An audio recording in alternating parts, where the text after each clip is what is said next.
siapa sahabat Jabir ini, bagaimana kehidupannya, apa inspirasi yang bisa diambil dari kisah beliau itu, dan mudah-mudahan bisa muncul Jabir-Jabir yang lainnya yang bisa menghidupkan syiar Islam di masa kini. Baik. Baik, mari kita lihat. Nama beliau disebutkan di sini Jabir bin Abdullah Al-Ansari. Ya, Jabir bin Abdullah Al-Ansari.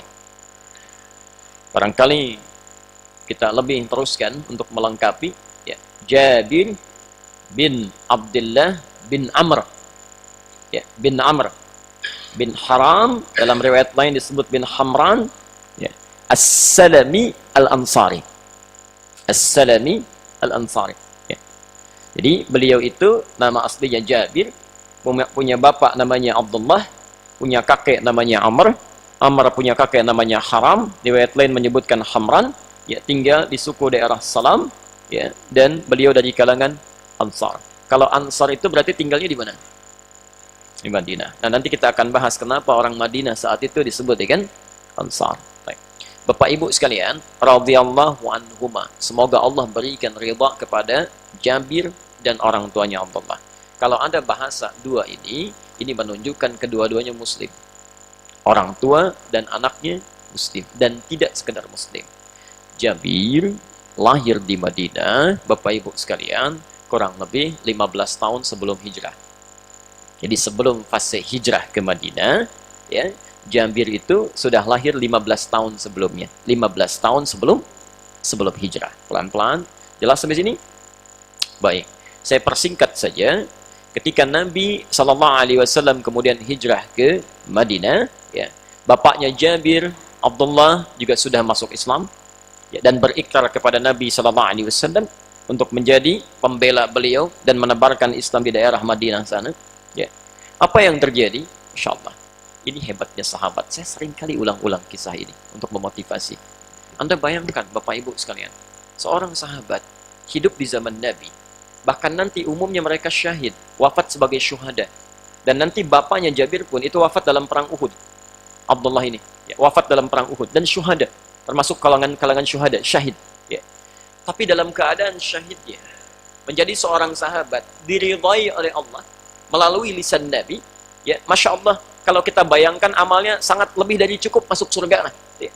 Masih memikirkan keturunannya, masih memikirkan keluarganya, masih memikirkan anaknya. Jadi tipikal sahabat itu punya dua keistimewaan. Ya. Ini yang barangkali di antara sunnah dan perjalanan para salafus saleh yang penting kita terapkan dalam kehidupan kita. Yang pertama, ini yang paling penting.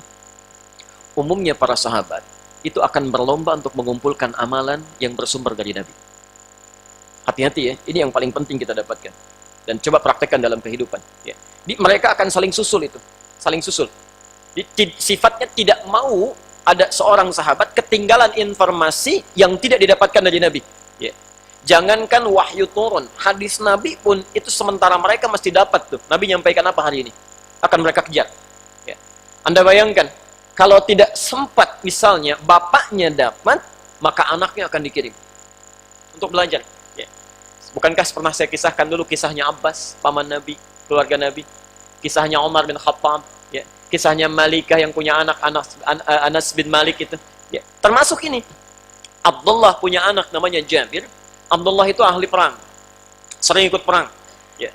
Jadi sifat itu ditanamkan pada anaknya, untuk ikut jihad, ya, disemangati dan sebagainya. Bahkan pernah nanti anaknya dalam satu peperangan ingin ikut, ya. Dan kemudian tidak diizinkan baik oleh ayahnya ataupun oleh Rasulullah SAW karena ada di rumah yang harus dijaga. Ya. Nanti di Al-Adabul Mufrad, ya, Anda bisa belajar dalam situasi jihad pun, ya, ada kepentingan-kepentingan tertentu yang lebih di atas jihad fi sabilillah dalam arti perang. Ya. Seperti menjaga orang tua, ya, menjaga bagian keluarga yang harus mendapati perlindungan. Pernah satu kali seorang pemuda ingin berjihad, setelah mau berangkat dilaporkan, ya Rasulullah, ketika dia mau berangkat itu ibunya nangis katanya. Dipanggil oleh Nabi, kamu sini, pulang ke rumah, buat ibumu tertawa seperti engkau membuatnya menangis. Anda bayangkan, pulang ke rumah, buat ibumu tertawa seperti engkau membuatnya menangis. Ya, Anda bisa temukan itu di kisah Al-Adabul Mufrad, nanti bisa dilihat ya. Baik, saya kembalikan dulu. Jadi Abdullah ini bukan sekedar mohon maaf, menyiapkan dirinya untuk menjadi bagian dari pengikut Nabi yang sangat patuh. Dapat berbagai informasi. Tidak hanya berjuang dengan pikirannya, tapi berjuang dengan tenaganya, bahkan nyawanya. Anda bayangkan, di ujung akhir hidupnya, itu berjuang dengan nyawanya. Dan saat sepuhnya, dalam riwayat disebutkan itu mendekati usia 100 tahun tuh syahidnya itu. Anda bayangkan, masih usia sepuh pun masih mau berjuang. Ada panggilan, saya keluar. Ada panggilan, saya keluar. Masya Allah. Bagaimana semangat itu? Ahli surga masih semangat. Ada orang belum jelas surganya, jangankan semangat, kadang banyak mikirnya. Ya. Ahli surga dihujani panah masih keluar juga. Yang bukan ahli surga dikasih rintik-rintik, gak mau ke masjid. Ya. Padahal Allah saking sayangnya disediakan ke samping rumahnya. Ada masjidnya, bagus fasilitasnya, tinggal jalan aja. Kadang-kadang saking rahmatnya Allah pada orang ini, bukan cuma kakinya dikasih sepedanya, kasih motornya. Nih kalau hujan di luar saya kasih mobil supaya kamu gak kehujanan. Gak keluar juga. Kurang apa lagi? Ya. Ahli surga, ya, fasilitas sangat terbatas, dihujani dengan hal yang sangat luar biasa untuk fisiknya, masih mau berjuang sampai sepuhnya. Ada orang belum jelas surganya, fasilitas lengkap semua, belum mau keluar juga. Ya. Dengan apa lagi mesti difasilitasi? Masya Allah. Tapi dalam keadaan demikian, beliau tidak patah semangat. Saya utus anak saya untuk belajar dari Nabi. Ya, Jabir kecil diutus. Ya, setiap ada ta'lim Nabi, beliau ikuti. Setiap ada keterangan dari Nabi, beliau sampaikan. Jadi bapaknya nggak dapat, anaknya bisa dapat. Minimal ayahnya berpikir, kalaupun saya tidak sanggup nanti menerima kalimat-kalimat dari Jabir, minimal dapat pahalanya. Dapat pahalanya. Awas, bukankah seorang anak yang soleh, doanya itu sampai untuk orang tuanya? Bukankah setiap ilmu yang didapatkan dapat juga orang tuanya? 9 lafaz di hadis Muslim disebutkan, idza matal insanu inqata'a sa'iru 'amalihi illa min thalathah. Jika wafat seorang manusia, ya, anak cucu Adam itu, ya, akan terputus seluruh amalannya kecuali 3 yang pahalanya tetap mengalir, bukan amalnya, pahalanya tetap mengalir dari amalan dia saat masih hidup. Ya, kan kita hafal betul itu. Waladin salihin yad'u lahu, shadaqah jariyah, ilmin yuntafa'u bihi. Kenapa Anda tidak siapkan? Maaf, bekal kita sudah cukup belum untuk masuk surga? Siapa yang sudah banyak amalnya barangkali? Boleh angkat tangan? Tidak ada, yang sedikit. Tuh, ya. Awas, tidak banyak yang ngacung itu saking sedikitnya tuh. Ya. Sudah tahu amalnya sedikit, belum siap masuk surga, kenapa tidak berinvestasi? Saya kadang-kadang suka aneh gitu ya. Ya. Suka sulit untuk memahami, gagal paham lah kalau dalam istilah sekarang itu. Anda bayangkan, ya. Yang sedikit, yang tidak dibawa pulang, dicari-cari. Bahkan ada yang saling menyingkirkan, menyungkurkan, menyudutkan, kadang-kadang berperang satu dengan yang lainnya. Yang banyak, yang pasti dapatnya, nggak pernah dicari. Coba antum cari dunia banyak-banyak, kan nggak dibawa pulang tuh. Coba cek, antum cari banyak-banyak, dibawa pulang nggak? Tidak. Ya, silakan misalnya, antum kumpulkan tuh, ya berangkat gelap sebelum subuh, pulang ba'da isya gelap lagi. Masya Allah, berjuang belasan jam itu. Untuk mendapatkan apa? Sesuatu yang menguap kemudian dan tidak dibawa pulang. Anda belikan handphone misalnya. Ya, sudah kerja macam-macam pengen handphone. Dapat handphone. Begitu dapat meninggal. Plak, dibawa pulang nggak? Tidak. Demi Allah saya katakan, antum bikin wasiat pun nggak akan ikut juga. Maka kalau papa meninggal, tolong nanti handphonenya sertakannya ke alam kubur. Sekiranya mama kangen di miss call aja. Nggak akan nyambung. Nggak ada, nggak nyambung. Cuman bikin gelisah orang yang lewat aja. Gitu. Hati-hati, nggak akan nyambung. Ya. Dan antum yang seringkali mencari banyak dunia itu, kumpulkan, masukin kantong. Kumpulkan, masukin kantong. Informasi aja dari sekarang. Saya sudah teliti itu. Semua kain kafan, itu nggak ada kantongnya. Silakan cek. Nggak ada. Ya. Ini sebetulnya apa sih yang kita cari? Apa yang kita cari? Ya. Makanya bahasa Quran, semua yang dititipkan oleh Allah. Ingat, bahasanya dititipkan. Karena yang punya Allah, makanya disebut Malik. Malik itu yang punya. Ya. Dan itu 17 kali dimintakan oleh Allah pada kita untuk tanamkan dalam jiwa. Yang kita rasa-rasa punya, bukan punya kita, punya Allah. Malik, kata Allah, saya yang punya. Suatu hari, semua itu akan saya tanya, titipan saya itu. Suatu hari bahasa Arabnya yaum. Sesuatu yang ditanya, dipertanggungjawabkan, dimintai keterangannya, itu namanya ad-din. Kama tadinu tudan. Seperti engkau dititipkan, titipan itu akan ditanya. Maka kita ucapkan tiap hari untuk menyatakan pada diri kita, ini bukan punya saya. Malik yaumiddin, Malik yaumiddin, Malik yaumiddin. 17 kali dalam sehari. Kalau ada orang mengatakan pada dirinya 1 kali masih lupa, wajar tidak? 2 kali masih lupa, wajar tidak? 17 kali dalam sehari. Ini cuman titipan, ini cuman titipan, ini cuman titipan. Jadi pakaian ini titipan, kendaraan itu titipan, rumah itu titipan. Bahkan kita katakan diri kita ini pun titipan. Inna lillahi wa inna. Itu bukan saat ada orang meninggal saja, bukan. Itu ikrar kita. Ya Allah, termasuk diri kami pun itu cuma titipan darimu. Kami siap bertanggungjawabkan. Karena itu mata ini titipan, Pak. Bu. Kapan aja Allah pengen, Allah ambil tuh. Kita nggak usah protes, punya Allah kok. Ya. Coba cek, kalau ada orang dititipi sesuatu, kemudian ketika mau diambil oleh pemiliknya, dia marah, nggak mau katanya. Apa tandanya? Dan apa maknanya? Tidak jelas orang itu. Yang punya mau ngambil, wajar dong. Mata kita punya siapa? Boleh nggak Allah ngambil? Kenapa antum mesti marah? Ya. Tangan kita punya siapa? Allah. Boleh nggak Allah ngambil? Terserah Allah, mau diambil kapan saja. Mau sebelum meninggal, mau setelah meninggal, terserah Allah. Tapi yang penting Anda tahu, setiap titipan saat dikembalikan itu pasti akan diperiksa, akan ditanya, akan dilihat. Ya, seperti saya titipkan handphone kepada Anda, ketika dikembalikan pada saya, misal ada yang pecah, ya, sebagian ada yang rusak, bagaimana perasaan saya? Nah, Allah menitipkan pada kita, misal saja, maaf ya, titipkan mata. Mata ini kan dititipkan oleh Allah supaya kita punya bekal menggunakan itu pada yang baik-baik. Nanti akan ditanya. Ingat ya, mata ditanya. Telinga ditanya, Quran surah 17 ayat 36 itu. Ditanya itu semua. Ya, hati-hati. Inna sam'a wal basara wal fu'ada kullu ulaika kana anhu mas'ula. Ya, hati-hati. Pendengaran, penglihatan termasuk isi hati itu akan ditanya, dibuka oleh Allah. Saya titipkan buat kamu ini supaya bekal kamu ibadah, bukan untuk main-main. Ya. Diri kita itu begitu. Ada orang dikasih pandangan cuma 5 tahun aja, setelah 5 tahun buta, bisa hafal Quran. Ada orang dikasih pandangan 50 tahun, belum pernah lihat Quran. Ya Allah, hati-hati. Jadi kendaraan itu dititipkan supaya antum gunakan untuk ibadah. Supaya digunakan. Sebab Allah paham, ini supaya kamu banyak bekalnya, cukup untuk pulang, nyusul amalan-amalan sahabat-sahabat yang dulu, silahkan gunakan. Itu poinnya. Cuma titipan saja. Nah, sahabat dulu merasa, anak saya itu titipan. Gimana caranya dari anak itu bisa berinvestasi? Ya, jelas di sini? Nah, itu keteladanan pertama. Jadi seperti Abdullah menyiapkan anaknya Jabir, sahabat saja yang sudah jelas surganya, itu menyiapkan anak dan keluarganya untuk investasi amalan kehidupannya. Maka bagaimana dengan kita yang belum jelas segalanya untuk akhirat kita? Ya. Dari situlah kemudian Jabir tumbuh menjadi orang yang sangat luar biasa, menjadi bagian dari ahli surga dan masuk bareng-bareng ke surga itu. Masya Allah, insya Allah. Dan hafal kemudian 1540 hadis. Jabir hafal 1540 hadis. Bapaknya tidak sebanyak itu, ya, tidak tercantum dalam riwayat berapa yang dihafalkan oleh ayahandanya, tapi Jabir hafal 1540 hadis. Karena bagian dari keutamaan ayahnya. Anda bayangkan, setiap kali kita baca ini, kita ucapkan radhiyallahu anhuma, bapaknya dapat pahalanya. Dari setiap hadis ini. Ini yang bahas Riyadhus Shalihin. Sedunia berapa itu?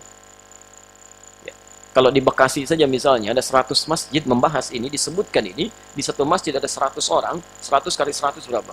10.000 pahala sudah mengalir. Di satu hadis saja, belum hadis yang lainnya. Ya, surganya sudah jelas, amalnya terus datang, terus datang, terus datang. Maka itu keteladanan pertama. Kalau bukan bapaknya, siapkan anaknya. Kalau bukan anaknya, siapkan cucunya. Saya sering katakan, antum harus punya perwakilan yang dibanggakan di akhirat nanti saat dipanggil. Insya Allah. Si fulan datang, disebutkan. Ahmad. Datang Ahmad. Ternyata cucu antum itu. Ketika dipanggil, bukan dipanggil biasa. Qurannya langsung bilang. Hadis At-Tirmidzi nomor hadis 2915. Allahumma halli, kata Quran. Ya Allah, tolong hiasi dia. Ternyata dia penghafal Quran. Kata Qurannya hiasi, bedakan dengan yang bukan penghafal Quran. Fayulbasu ilaihi tajul karamah, maka dipakaikan di kepalanya mahkota kehormatan. Masya Allah, mahkota kehormatan untuk membedakan dengan yang bukan penghafal Quran. Saat dipakaikan itulah kemudian dipanggil orang tuanya. Kalau orang tuanya muslim beriman, yang mendorong dia untuk bisa menghafal Quran, walaupun orang tuanya nggak hafal, maka anaknya membawa mahkota yang lainnya dipakaikan di kepala kedua orang tuanya. Kata Qurannya bilang, Allahumma zidhu, ya Allah tolong tambahkan pada penghafal ini, bedakan dengan fasilitator. Fayulbasu ilaihi libasal karamah, maka dipakaikan jubah kehormatan. Maka anaknya pakai mahkota, kemudian menggunakan jubah dan membimbing keluarganya masuk ke dalam surga. bangga itu, Masya Allah. Dibanggakan di hadapan seluruh penghuni langit dan bumi. Antum ada di mana? Ya. Jadi jangan sampai anak tetangga senang ya, menggunakan jubah kehormatan, pakai mahkota, keluarga besarnya dibawa. Antum cuma begini saja. Karena bukan cuma bapaknya, anaknya nggak ada, cucunya juga tidak ada. Setidaknya kalau bukan ayahnya, anaknya menghafal Quran. Kalau bukan kakeknya, cucunya siapkan. Sahabat aja menyiapkan, masa kita enggak? Mesti ada kebanggaan. Mesti ada sesuatu yang disiapkan. Ini sunnah yang pertama dari Jabir. Ya, Jabir bin Abdullah. Yang kedua, ini yang menarik. Karena ayah orang tua menyiapkan dari sejak dini, diberikan kecintaan kepada ta'limnya Nabi, maka sifat Jabir yang melekat pada kepribadian beliau, akhirnya saat dewasa pun, itu senang mengejar hadis Nabi SAW. Bahkan setelah Nabi wafat. Jadi kepribadiannya tampak. Jadi kalau Anda siapkan, ini sudah dipahami di psikologi manapun, kita siapkan anak-anak kita sejak dini untuk mengenal satu karakter tertentu, maka dia akan tumbuh dengan karakter yang telah kita kenalkan itu. Anda sering dengarkan dengan musik kepada anak, ya, besar kemudian jadi suka musik. Anda sering kenalkan olahraga, tumbuh kemudian jadi olahraga. Kenal dengan olahraga, senang dengan olahraga. Anda kenalkan dengan nilai-nilai keislaman, senang ta'lim, diajak melihat dan sebagainya. Besok lusa Anda akan lihat. Bisa jadi justru dalam mainnya, keesokan harinya lebih hafal dibandingkan dengan kita yang mencatat. Dengan kita yang mencatat. Bukankah tipe penghafal itu ada 5? Masih ingat? 1, cepat hafal, lama lupanya. Yang kedua, cepat ingat, cepat hafal, cepat lupanya. Yang ketiga, lambat ingatnya, lambat lupanya. Yang keempat, agak bahaya ini, ya, hati-hati, mohon maaf, lambat ingatnya, cepat lupanya. Ya. Antum masuk kemana tuh di antara yang 4 itu? Ya, kira-kira antum nomor 3, ya, lambat ingatnya, misalnya kan, lambat lupanya, minimal itulah, jadi agak lama. Yang bahaya kan begitu di sini, lambat ingat, masuk mobil baru ingat tuh, keluar mobil lupa lagi. Yang bahaya tuh ya. Makanya siapkan anaknya menjadi tipe yang pertama, insya Allah. Ada yang kelima yang butuh catatan, dia nyatet, ya, dia nyatet. Tapi agak bahaya juga kadang-kadang sudah diberikan catatan, lupa di mana menyimpan catatannya juga. Itu jadi masalah. Itu pun jadi masalah. Ya. Baik, maka hadis di Musnad Ahmad. Musnad Ahmad, nomor hadis 16.085. 16.085. 16.085. Saya akhiri sampai di sini nanti, ya, kisahnya Jabir, supaya diterapkan dalam kehidupan kita. Kita belum bahas hadisnya, ya. Belum bahas hadisnya. Hadisnya cukup panjang, saya simpulkan saja. Karena ayahandanya seringkali mengenalkan Jabir dengan ta'lim Rasulullah, menghadirkan kecintaan kepada Nabi dan sunnahnya. Saat Rasulullah SAW meninggal dunia, sifat itu melekat, Pak. Melekat dalam jiwanya. Jadi beliau selain menjadi pejuang yang sangat handal dan semangat, menjadi salah satu yang dikenal sebagai pemburu hadis-hadis Nabi. Anda bayangkan satu kali mendengar informasi dari kalangan masyarakat, ada hadis dari sahabat Abdullah bin Unais yang belum pernah didengar oleh Jabir. Jabir tinggal di Madinah. Abdullah bin Unais tinggal di Syam, Syria sekarang. Anda bayangkan, begitu mendengar ada hadis, padahal cuma satu hadis saja, ya, satu hadis, ya, yang belum pernah didengar oleh beliau itu, apa yang terjadi?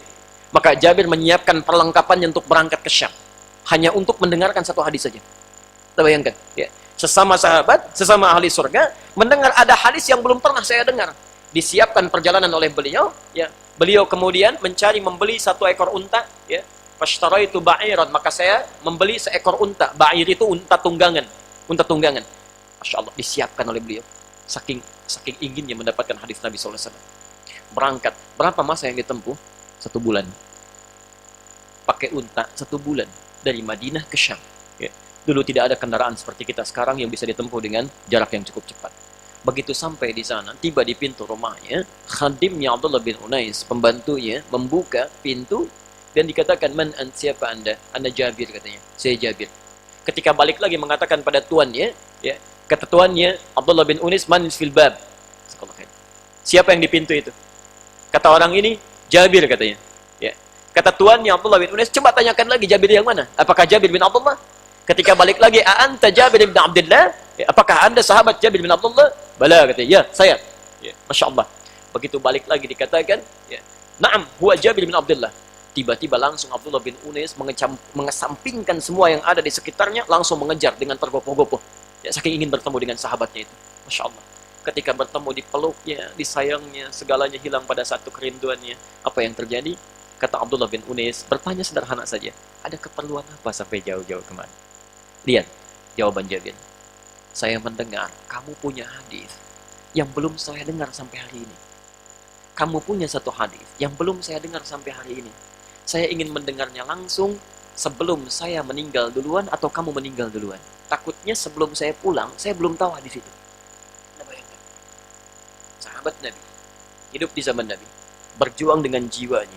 Ketika menemukan satu hadis Nabi yang sangat jauh, keadaannya terbatas, menyiapkan bekalnya untuk bisa memburunya. Khawatir meninggal dunia belum sempat mendapatkannya. Takut ditanya oleh Nabi, kamu itu kenapa nggak dicari hadis saya? Kamu kan masih hidup. Ya, kamu punya kemampuan, kenapa nggak diburu? Nggak dikejar? Dia siapkan dirinya. Sehingga ketika dihisab tuh ringan, ketemu nabinya enak. Ya Rasulullah, saya sudah berjuang bertemu Anda sekarang ini. Saya kejar apapun yang saya dapatkan. Sekarang lihat, bukan di sini. Ada orang bukan sahabat Nabi. Jauh masanya dari Nabi. Tidak jelas surganya. Amalnya masih berantakan. Hisabnya masih menegangkan. Saking sayangnya Allah, ditempatkan di sekitar rumahnya taklim-taklim yang bukan cuma mengajarkan satu hadis. Kadang ada yang 2 hadis, 3 hadis, 10 hadis. Ustadznya datang sendiri. Kadang-kadang ada snacknya, ada sarapannya. Belum mau belajar juga. Sahabat Nabi aja belajar. Masa ada orang bukan sahabat gak mau belajar? Ya. Dan Allah saking sayangnya kasih kelengkapannya tuh. Ada yang dikasih motor, kasih mobil, kasih kendaraan yang lainnya. Jalan kaki pun gak terlampau jauh. Jaraknya kan sederhana tuh. Ya. Apa Anda pikir misalnya jarak dari Keranji ke sini cukup jauh? Tidak. Sahabat Nabi dari Madinah ke Syam. Anda bayangkan? Maka Masya Allah, ada sesuatu yang barangkali mesti kita kembalikan pada diri kita. Oke, jadi itu keteladanan yang bisa diambil dari Jabir, sehingga yang terakhir ditutup dengan kalimat radhiyallahu anhu. Kalimatnya radhiya, Allah ridha. Allah ridha. Yang jadi masalah, bagaimana kita bisa mendapatkan keridhaan yang setidaknya mendekati itu. Kalau serupa agak susah. Ya, serupa agak sulit. Tapi kalimat terakhir kita tutup di sini. Al-Ansari. Al-Ansari dari kalangan Ansar. Berarti orang mana? Baik. Apa artinya Ansar? Itu yang kita lihat nanti ya. Kita lihat sekarang. Quran surah ke-59 ayat 9.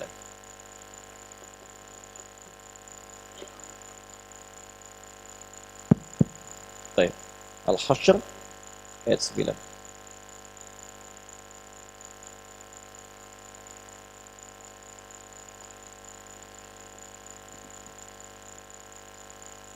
Baik, kita lihat. Al-Ansari.